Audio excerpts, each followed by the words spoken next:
The Hudson Line runs north from Grand Central Terminal through the Bronx, hugging the eastern bank of the Hudson River with a precision that feels less like engineering and more like inevitability. For more than a century, trains have followed this route, carrying commuters between the dense heart of Manhattan and the quieter neighborhoods that stretch toward Westchester County.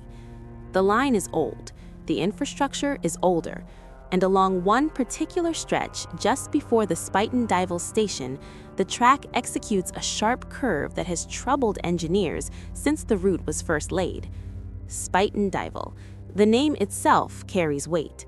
In Dutch, it translates roughly to spouting devil or spitting devil, a reference to the turbulent waters where the Harlem River meets the Hudson. The area has always been a threshold, a place where geography forces movement into unnatural directions. The curve that bears its name is among the sharpest on the entire Metro-North system, a sweeping bend that requires trains to decelerate dramatically or risk the consequences of momentum meeting limitation. On December 1, 2013, at approximately 7:20 in the morning, a southbound Metro-North Railroad passenger train entered that curve at 70 miles per hour. The speed limit for that section of track was 30. Within seconds, all 7 cars derailed. 4 people died, more than 70 others were injured, many critically. The lead car came to rest only feet from the water, twisted and torn, its windows shattered, its frame compressed by forces that metal was never designed to withstand. The crash was not a surprise, not to everyone. In the months and years that followed, investigators would uncover a pattern of warnings, overlooked maintenance reports, and systemic failures that stretched back decades. But what emerged more slowly, in fragments and through reluctant testimony, was something else. A sense that the curve itself had been waiting, that the infrastructure, the schedules, the oversight, and the human beings tasked with operating within those constraints had been moving toward this moment with a kind of glacial inevitability. The Spuyten Duyvil curve was not built for modern speeds. It was designed in an era when trains moved more slowly, when schedules allowed for caution, when the weight and velocity of passenger rail had not yet reached the thresholds that turn mistakes into catastrophes. But the system evolved. Trains became faster, schedules became tighter, ridership increased, and the curve remained unchanged, a relic embedded in a network that had learned to move around it rather than address it. Engineers knew this. Safety inspectors knew this. The Metropolitan Transportation Authority knew this. Reports had been filed. Speed reducers had been discussed. Automatic braking systems had been proposed, then delayed, then proposed again. The technology existed. The funding existed. The political will did not. And so the curve remained as it had always been, a place where human vigilance was the only safeguard and human error the only variable that mattered. The engineer operating the train that morning was named William Rockefeller.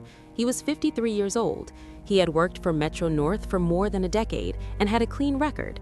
He was described by colleagues as competent, reliable, and unremarkable in the way that professionals in high-responsibility roles often are. He lived in the Hudson Valley. He knew the route. He had navigated the Spuyten Duyvil curve hundreds of times. On the morning of December 1st, he did not reduce speed. Later, investigators would determine that Rockefeller had suffered from severe sleep apnea, a condition that fragmented his rest and left him chronically fatigued. He had nodded off in the moments before the train entered the curve. By the time he woke, it was too late. He applied the brakes. The system registered his input, but the train was already committed. Physics does not allow for retroactive correction. The derailment was mechanical, mathematical, and absolute. But this explanation, while factually accurate, does not account for the deeper questions that the crash raised. Why had there been no automatic system to prevent this?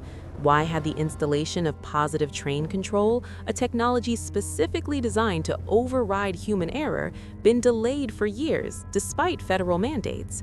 Why had the curve, known to be dangerous, not been re-engineered or at least more aggressively monitored?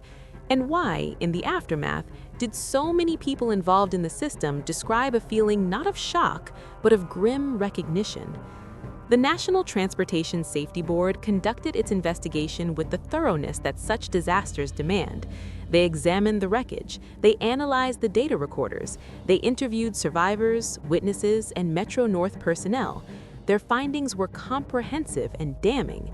The crash was attributed to human error, compounded by systemic negligence. Recommendations were made. Some were implemented, others were not. But the official record is only one version of what happened. The people who worked the Hudson Line, the conductors and engineers and maintenance crews who spent their lives in the tunnels and along the tracks, had a different understanding. They spoke, when they spoke at all, about the curve as if it were a living thing, not in the sense of superstition, but in the sense of accumulated risk, a place where margins had been eroded over time until there was nothing left to absorb a single mistake. There had been other incidents, smaller ones, near misses that were logged and filed and forgotten, a train that had taken the curve too fast in 2011 but managed to stay on the tracks, another in 2009 that had experienced brake failure but had slowed enough through luck and timing. These events were not connected in any formal investigation. They existed only in the memories of those who had been there, stories shared in break rooms and during shift changes, part of the unwritten history of the line. The curve was not haunted, it was simply unforgiving. And the system that had been built around it had chosen, year after year, to rely on human perfection rather than mechanical safeguards. This was not a conscious decision made by any one person. It was the result of budgets, bureaucracy, deferred maintenance, and the slow accumulation of compromises that define aging infrastructure. But the effect was the same. The curve became a test administered daily to every engineer who approached it, a test that required not just skill, but unbroken attention, adequate rest, and the absence of any distraction or impairment. For years, everyone passed. And then, on a cold morning in early December, someone did not. The Metro-North Railroad is not a single entity, but a network of dependencies. A system where scheduling, maintenance, personnel management, and regulatory oversight intersect in ways that are rarely visible to passengers. Trains run on time not because the system is flawless, but because the margins for error are constantly being negotiated, adjusted, and quietly absorbed by those who operate within it. The Spuyten Duyvil curve existed within this framework not as an exception, but as an embodiment of its underlying logic. Acknowledge the risk, but proceed anyway. In the years leading up to the 2013 derailment, multiple studies had identified the curve as a high-risk location. A 2008 internal safety audit noted that the transition from the higher-speed straightaway into the 30-mile-per-hour zone was abrupt, and that the existing signage might not provide adequate warning, particularly in low-visibility conditions or for engineers unfamiliar with the route. The report recommended enhanced signage, additional speed monitoring systems, and the eventual installation of automatic enforcement technology. The signage was upgraded. The speed monitoring systems were discussed but not implemented. The automatic enforcement technology was classified as part of the broader Positive Train Control Initiative, which had been mandated by Congress in 2008 following a collision in California that killed 25 people. The mandate required installation by 2015. Metro-North, like many transit agencies, requested extensions. The deadline was pushed back, then pushed back again. This delay was not unusual. Positive train control is expensive, complex, and requires coordination across multiple rail networks and jurisdictions. The technology itself is sound. GPS-based systems monitor train locations and speeds in real time, automatically applying brakes if a train exceeds safe parameters. But implementation requires retrofitting thousands of miles of track, upgrading signal systems, and training personnel. The costs run into the billions. The political will to prioritize such expenditures is inconsistent. And so the curve remained as it had been, a place where safety depended entirely on human compliance. William Rockefeller had been diagnosed with obstructive sleep apnea years before the crash, though the severity of his condition was not fully understood, possibly not even by Rockefeller himself. Sleep apnea is insidious. It fragments rest without the sufferer always being aware of it. People wake feeling unrested, but attribute it to stress, aging, or poor sleep hygiene. They do not realize that their breathing has stopped dozens or hundreds of times during the night, that their bodies have been jolted into partial wakefulness over and over, never achieving deep sleep. The result is chronic fatigue, diminished reaction time, and a tendency to experience microsleeps, brief, involuntary lapses in consciousness that can last anywhere from a fraction of a second to several seconds. For someone operating a commuter train, a microsleep of even 3 seconds can be catastrophic. Rockefeller's condition was known to some extent. He had sought treatment. He used a CPAP machine, a device designed to keep airways open during sleep. But CPAP therapy is only effective if used consistently, and compliance is a persistent problem. Many patients find the machines uncomfortable. They stop using them. They convince themselves they feel fine. Rockefeller's usage patterns in the weeks before the crash were inconsistent. This detail would later emerge during the NTSB investigation, though it was not part of the immediate narrative. On the night of November 30th, 2013, Rockefeller worked a late shift. He finished shortly before midnight and went home. He had to be back for his next assignment early the following morning.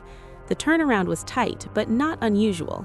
Metro-North scheduling practices allowed for such gaps, operating under the assumption that engineers would manage their rest appropriately.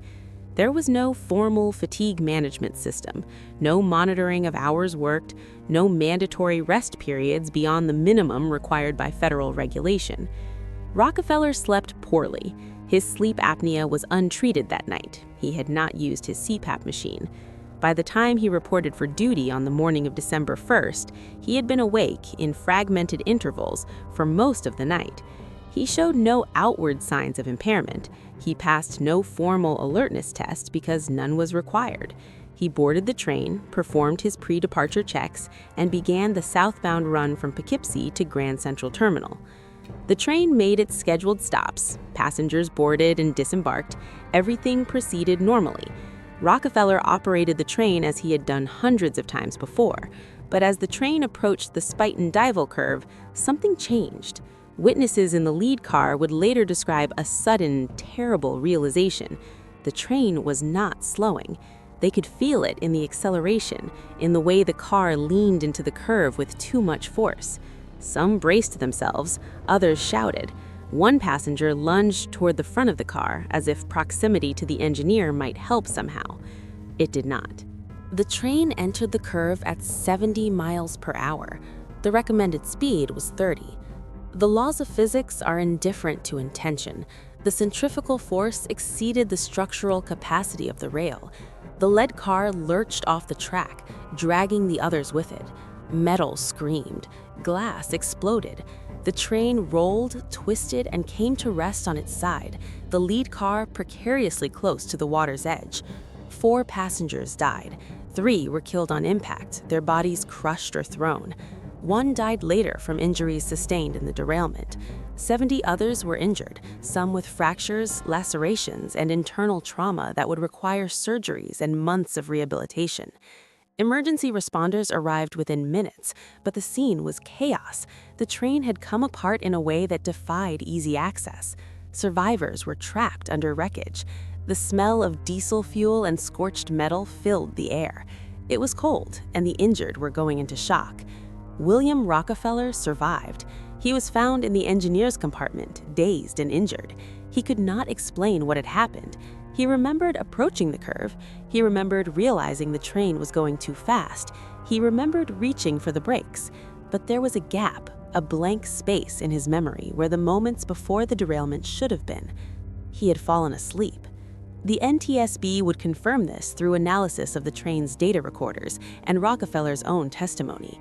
He had experienced a microsleep, a brief lapse in consciousness brought on by severe fatigue and untreated sleep apnea.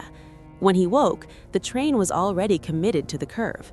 He applied the emergency brakes, but the train's momentum was insurmountable. The derailment was unavoidable. But even as this explanation took shape, other questions emerged. Why had no one noticed Rockefeller's condition? Why had there been no system to detect his incapacitation and stop the train automatically? Why had the installation of such systems been delayed for years, despite clear evidence of their necessity? And why, in the weeks and months before the crash, had there been other incidents on the Hudson Line that seemed, in retrospect, like warnings? In September 2013, a northbound train had experienced a close call near the same curve. The engineer, whose name was never made public, later reported that he had felt momentarily disoriented as he approached the turn.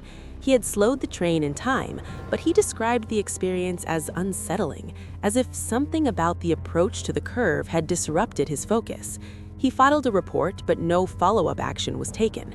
In October, a maintenance crew working near Spuyten Duyvil reported finding debris on the tracks, including fragments of metal that suggested a prior derailment or near derailment that had not been officially logged. The crew cleared the debris and noted it in their daily report. The incident was not investigated further. And in November, less than 2 weeks before the fatal crash, a passenger on a southbound train posted on social media that the train had taken the Spuyten Duyvil curve way too fast and that several passengers had been thrown from their seats. The post received a handful of replies, but no media attention. Metro-North had no record of any such incident. These events, taken individually, were minor. Taken together, they suggested something else, that the curve was not simply a dangerous piece of infrastructure, but a focal point for failures that the system was unwilling or unable to address. After the derailment, Spuyten Duyvil Station became a pilgrimage site of sorts, though not in any official capacity. Commuters who had ridden the Hudson Line for years began to notice things they had overlooked before: the sharpness of the curve, the way the train seemed to strain against a turn, the brief, unsettling sensation of imbalance that occurred every time a train navigated that section of track. What had once been routine now felt ominous. The station itself is small, utilitarian, and unremarkable. It sits in a neighborhood that feels neither urban nor suburban, a transitional space where the Bronx begins to thin out and the landscape opens toward the river. The platform is narrow, the shelter is minimal. On cold mornings, passengers wait in clusters, their breath visible, their faces turned away from the wind that funnels down the tracks. There is nothing picturesque about it. It is a place designed for function, not comfort. But after December 1, 2013, the station took on a different character. People began to speak about it differently. Not loudly, not in any organized way, but in the small exchanges that occur between commuters who share a route and a routine. There were stories about delays, unexplained stops, and trains that seemed to hesitate before entering the curve, as if the engineers were recalculating something in real time. Some of this was explainable. Metro-North had imposed stricter speed controls after the crash, and engineers were understandably cautious. But some of it was not. In February 2014, 2 months after the derailment, a southbound train stopped just before the curve. The conductor announced a signal malfunction. Passengers waited. 15 minutes passed. Then 20. No further explanation was given. When the train finally resumed, it moved through the curve at a crawl, far slower than the already reduced speed limit required. A passenger who had ridden the line for over a decade later described the experience as wrong, though he could not articulate why. The train had functioned correctly, the delay had been explained, but something about the stop, the silence, and the way the train crept through the curve afterward felt deliberate, as if the crew had been responding to something beyond mechanical failure. This was not an isolated incident. Throughout 2014 and into 2015, there were multiple reports of unexplained stops, signal failures, and equipment malfunctions near Spuyten Duyvil. Metro-North's official records attributed these to the increased scrutiny and maintenance activity following the crash. New safety protocols had been implemented, track inspections were more frequent, signal systems were being upgraded. All of this was true, but it did not fully account for the frequency or the nature of the incidents. Crew members began to speak, quietly and off the record, about a sense of unease associated with the curve. Not fear, exactly, but a heightened awareness, a feeling that the margin for error had been permanently reduced. Some described it as hypervigilance, a professional response to a known hazard. Others described it differently. One engineer, who requested anonymity, said that every time he approached the curve, he felt as though he were being watched, not by supervisors or cameras, but by the curve itself, as if the infrastructure were aware of him in some fundamental way. This kind of testimony is difficult to classify.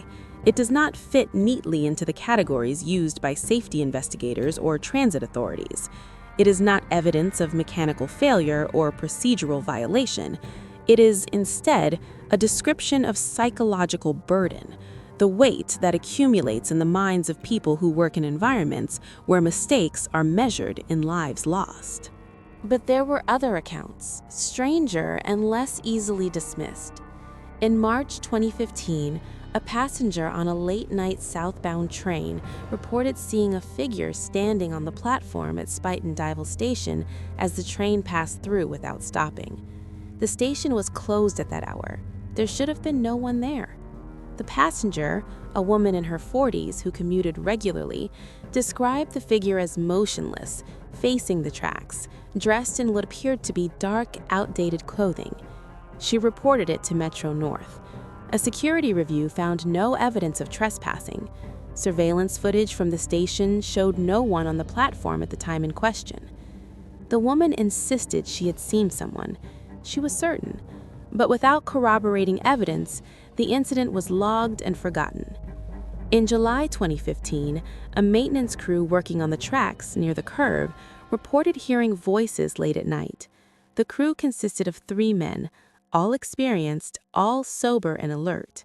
They were performing routine track inspection when they heard what sounded like shouting, indistinct but unmistakably human.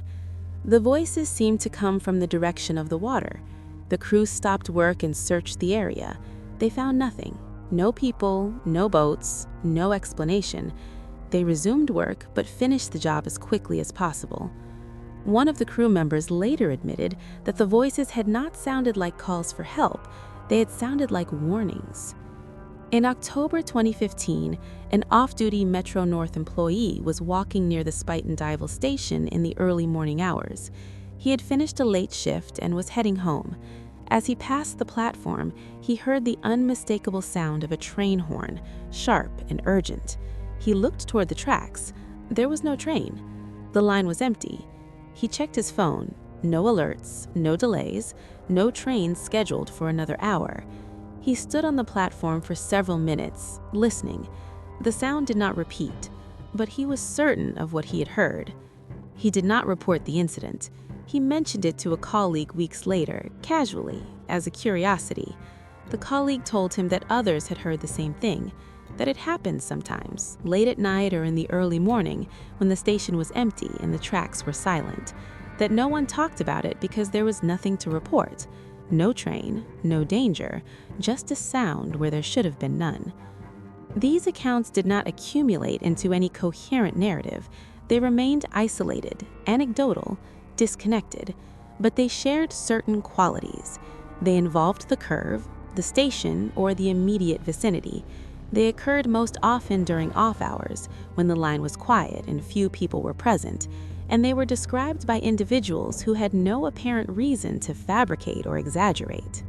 Metro-North did not investigate these reports. They were not safety concerns in any actionable sense. They did not involve equipment failure, procedural violations, or threats to passengers. They existed outside the framework that transit authorities use to assess risk, and so they were ignored, not deliberately, but by default, filed away in the category of things that cannot be explained and therefore do not require explanation. But the people who worked the Hudson Line knew. They did not speak about it openly, but they knew. The curve had taken 4 lives and injured 70 others. It had exposed decades of neglect and institutional failure. It had become a symbol of everything that could go wrong when systems prioritize efficiency over safety, when deadlines are extended and warnings are ignored. when the assumption is always that human beings will compensate for the failures of infrastructure. The curve had always been dangerous. Now it was something else, a place where the consequences of negligence had become permanent, inscribed not just in official reports and legal settlements, but in the lived experience of everyone who passed through it. And the trains kept running. By 2016, Metro-North had implemented many of the NTSB's recommendations. Speed enforcement systems were installed, additional signage was erected, engineer training protocols were revised to include fatigue management and sleep disorder screening. Positive train control, the technology that could have prevented the Spuyten Duyvil derailment, was finally being installed across the network, though the process was slow and incomplete. William Rockefeller was indicted on multiple counts of criminally negligent homicide and reckless endangerment. His trial became a focal point for public anger and frustration, though it also exposed the uncomfortable reality that he was not solely responsible.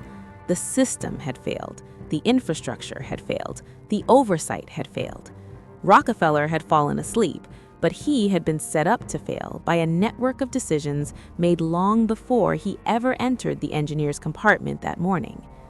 The charges against him were eventually reduced, then dropped. He did not return to work. He lives, as far as public records indicate, somewhere in the Hudson Valley, his name now permanently associated with one of the deadliest rail disasters in New York's modern history. The families of the victims received settlements. The injured passengers received compensation.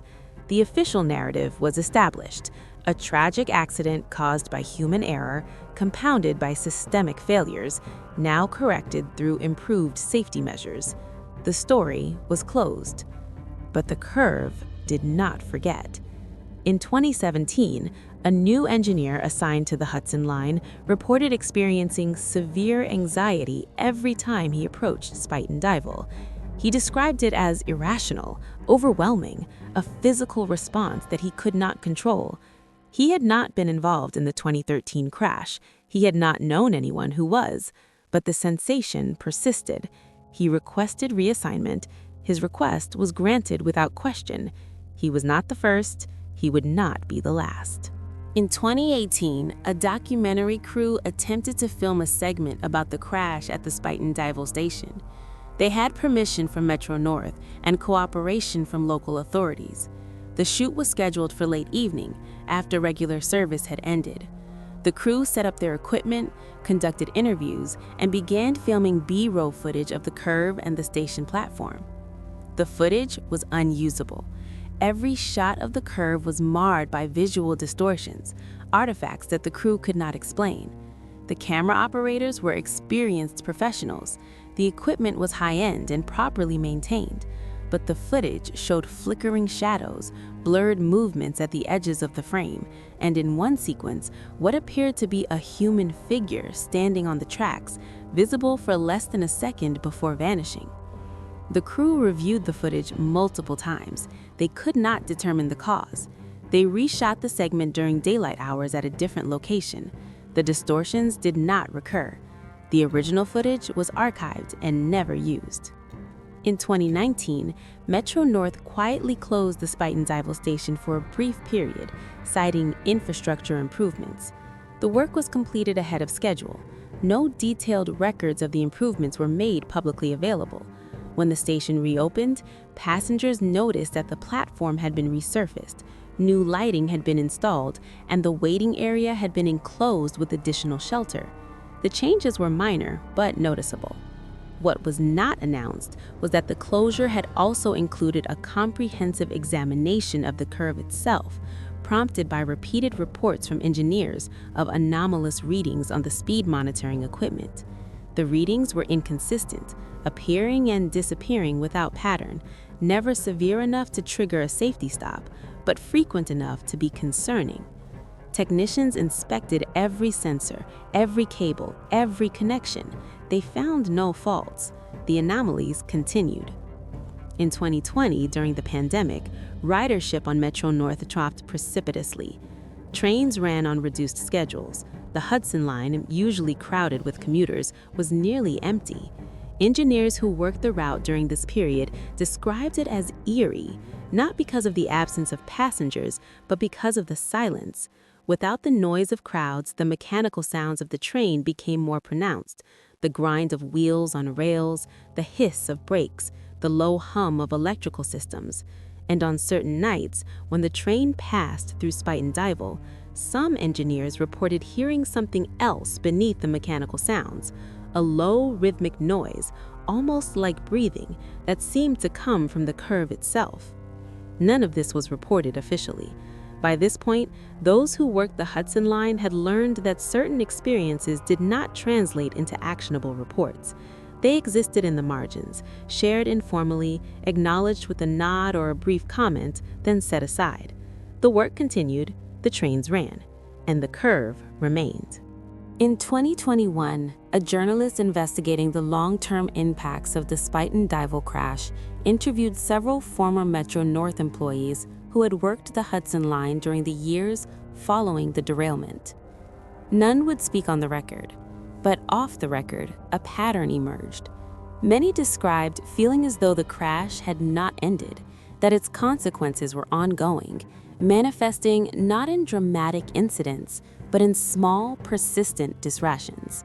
Equipment malfunctions that defied diagnosis, schedule irregularities that could not be traced to any specific cause, a pervasive sense of wrongness that clung to the curve and the station, subtle but inescapable. One former conductor who had worked the line for 20 years before retiring in 2019 described it this way: "You learn to live with it. You accept that some places are just different. The curve is one of those places. You don't talk about it. You don't dwell on it. You just do your job and move on. But it's there. It's always there." The journalist did not publish the story. The testimony was too vague, too subjective. There was no evidence, no verifiable facts, nothing that could be corroborated.